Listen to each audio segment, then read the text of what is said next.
Dongeng bawang merah dan bawang putih. Alkisah hiduplah sebuah keluarga yang hidup bahagia. Mereka memiliki seorang putri cantik bernama Bawang Putih. Namun pada suatu hari, ibu Bawang Putih jatuh sakit dan akhirnya meninggal. Setelah kejadian itu, Bawang Putih hidup dengan ayahnya. Ayah Bawang Putih adalah seorang pedagang yang sering bepergian jauh. Karena tak tega meninggalkan Bawang Putih sendirian di rumah, akhirnya ayah Bawang Putih memutuskan menikah lagi dengan seorang janda. Janda tersebut memiliki satu anak yang diberi nama Bawang Merah. Mulai sekarang kau akan memiliki ibu dan kakak tiri untukmu. Namanya Bawang Merah, ucap sang ayah. Bawang Putih pun bahagia karena memiliki keluarga baru. Ibu tiri dan Bawang Merah bersikap sangat manis padanya. Namun ternyata kebaikan itu hanya sesaat. Mereka bersikap baik pada Bawang Putih hanya ketika ayahnya ada bersamanya. Akan tetapi, ketika ayahnya pergi berdagang, mereka menyuruh Bawang Putih mengerjakan segala pekerjaan rumah seperti seorang pembantu. Kemalangan Bawang Putih belum berhenti sampai di situ. Selang beberapa waktu, ayah Bawang Putih juga jatuh sakit dan akhirnya meninggal dunia. Sang ibu tiri dan Bawang Merah pun bersikap semakin jahat pada Bawang Putih. Sekarang semua pekerjaan rumah kamu kerjakan setiap hari, kata ibu tirinya setelah sang ayah dimakamkan. Bahkan waktu beristirahat Bawang Putih juga semakin terbatas. Tiap hari dia harus melayani semua kebutuhan Bawang Merah dan ibu tirinya. Sampai pada suatu pagi ketika Bawang Putih mencuci di sungai, tanpa disadari salah satu selendang kesayangan Bawang Merah hanyut. "Kakak, maaf selendangmu hanyut di sungai," tutur Bawang Putih. Bawang Merah pun memarahi Bawang Putih. Dia menyuruh Bawang Putih mencari selendang itu dan tidak boleh pulang sebelum menemukannya. Akhirnya, Bawang Putih menyusuri sungai untuk mencari selendang itu. Hingga larut malam, selendang itu belum juga dia temukan. Ketika tengah menyusuri sungai, Bawang Putih melihat sebuah gubuk. Ternyata gubuk itu dihuni oleh seorang nenek sebatang kara. Bawang Putih akhirnya meminta izin untuk menginap semalam. Nenek itu cukup baik hati. Dia mempersilahkan Bawang Putih untuk menginap. Nenek itu juga menanyakan perihal tentang Bawang Putih dan bagaimana dia sampai di tempat itu. Bawang Putih pun menceritakan nasib yang dialaminya hingga nenek yang mendengar itu merasa iba. Ternyata selendang yang dicari Bawang Putih ditemukan oleh si nenek.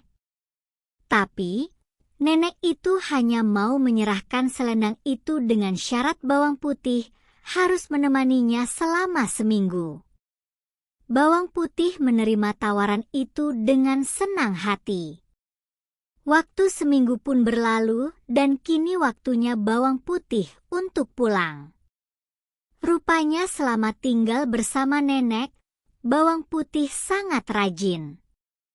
Lalu, nenek itu memberikan selendang yang dulu dia temukan dan memberi hadiah pada Bawang Putih.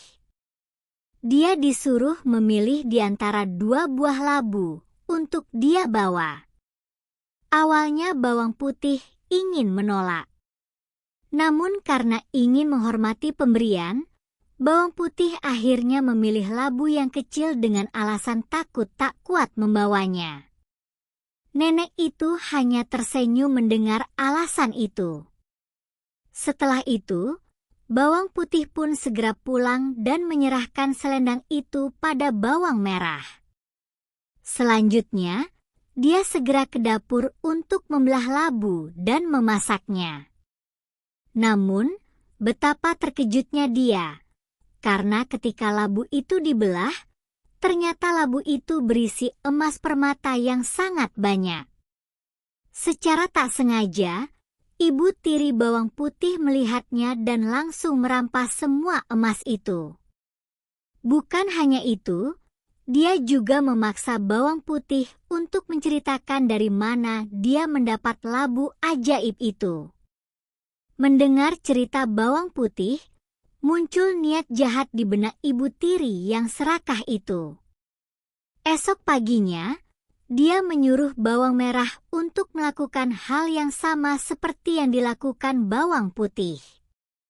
Dia berharap akan bisa membawa pulang labu yang lebih besar. Singkat cerita, bawang merah yang malas itu tiba di gubuk nenek, dan dia pun tinggal di sana selama seminggu. Namun karena sifatnya yang pemalas, dia hanya bermalas-malasan saja dan tidak mau membantu pekerjaan si nenek. Ketika sudah waktunya pulang, bawang merah pun disuruh memilih labu sebagai hadiah. Tanpa pikir panjang, dia langsung mengambil labu yang besar dan segera berlari pulang tanpa mengucapkan terima kasih. Setelah tiba di rumah, ibunya sangat senang melihat anaknya membawa labu yang sangat besar. Dia berpikir pasti emas di dalamnya cukup banyak. Karena tak ingin diketahui oleh bawang putih dan takut jika bawang putih minta bagian, mereka menyuruh bawang putih mencuci di sungai. Setelah itu mereka masuk kamar dan menguncinya dengan rapat. Dengan tak sabar, mereka segera membelah labu itu. Namun di luar dugaan, bukan emas yang ada di dalamnya, melainkan labu itu dipenuhi ular, kalajengking, kelabang, dan berbagai hewan berbisa. Hewan-hewan itu lalu keluar dari labu dan menggigit bawang merah dan ibunya yang serakah tersebut. Bawang merah dan ibu tiri akhirnya menyadari apa yang mereka lakukan selama ini salah dan meminta bawang putih untuk memaafkan mereka. Pesan moral dongeng bawang merah dan bawang putih.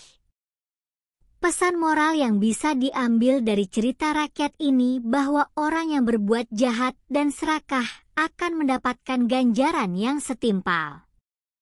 Namun, setiap perbuatan yang baik akan mendapatkan hasil yang baik juga. Dongeng ini juga mengajari anak-anak untuk tidak bermalas-malasan dan berusaha menghadapi segala sesuatu dengan senang hati. Selain itu, mengucapkan terima kasih atas kebaikan yang diberikan oleh orang lain.